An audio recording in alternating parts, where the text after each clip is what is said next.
ఓం నమ శివాయ. ఓం నమో నారాయణాయ. ఓం శ్రీ స్వర్ణాకర్షణ కాల భైరవాయ నమో నమః. ఓం ఒటుక కాల భైరవాయ నమో నమః. ఓం శ్రీ నరదృష్టి నివారణ కాల భైరవాయ నమో నమః. మా ఛానల్కి స్వాగతం. చూస్తున్న వీక్షకులకు ప్రేక్షకులకు ప్రియ కాళభైరవ భగవద్బంధులకి స్వాగతం పలుకుతూ మమ్మల్ని ఎంతగానో ఆదరిస్తూ ఉండబడిన ప్రియ సోదరీమణులకు సనాతన ధర్మ సంరక్షకులకు జ్యోతిష అభిమానులకు స్వాగతం పలుకుతూ 2024వ సంవత్సరం జనవరి నెలలో నూతన ఆంగ్ల సంవత్సర శుభాకాంక్షలు. 1వ తారీఖు నుండి 15వ తారీఖు వరకు పుట్టినటువంటి వారందరికీ కూడా అడ్వాన్స్గా జన్మదిన శుభాకాంక్షలు. ఈ నూతన ఆంగ్ల సంవత్సర ప్రారంభకాలం నుంచి జనవరి నుండి డిసెంబర్ వరకు అందరికీ విద్య, ఉద్యోగ, వ్యాపార, రాజకీయ, సేవా రంగాలలో ఎలాంటి అష్టకష్టాలు లేకుండా అష్టైశ్వర్యాలను ప్రసాదించాలని నరదృష్టి నివారణ కాళభైరవ స్వామిని వేడుకుందాం. 1వ తారీఖు 1వ నెల 2024 నుండి 15/1/2024 వరకు ద్వాదశ రాశిలో గ్రహ గమనాన్ని ఒకసారి వీక్షింపచేద్దాం.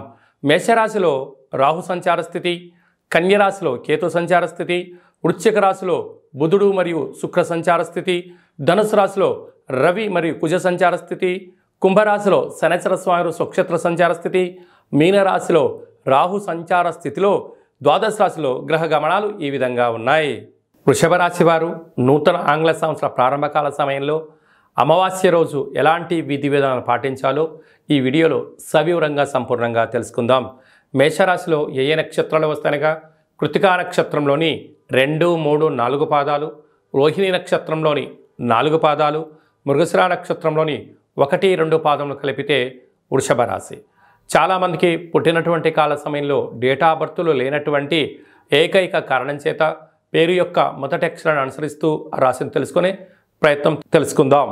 ఏ అక్షరాలు వస్తాయనగా ఈ, ఉ, ఏ, ఓ, వా, వి, ఉ, వే, ఓ అక్షరాల వారు వృషభ రాశి జాతకులే. వృషభ రాశి యొక్క అధిపతి శుక్రుడు.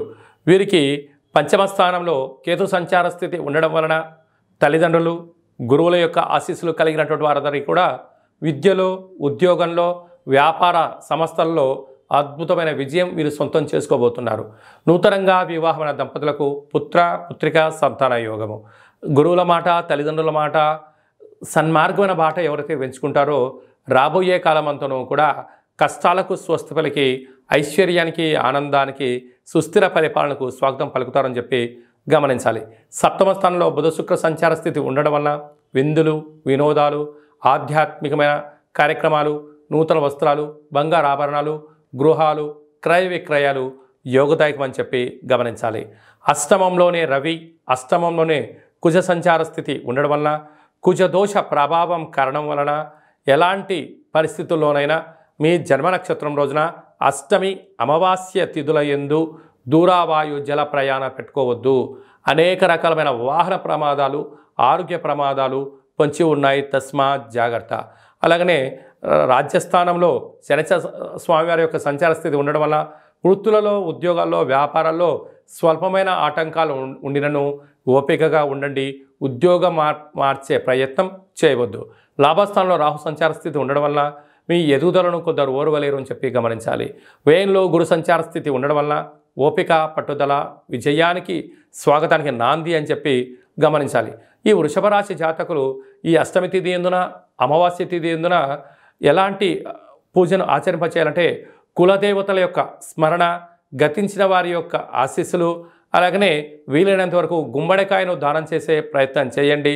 సకలమైనటువంటి కష్టాలకు స్వస్తి పలికి ఐశ్వర్యానికి, ఆనందానికి స్వాగతం పలుకుతారు అని చెప్పి ఏమాత్రం ఆలోచించనక్కర్లేదు.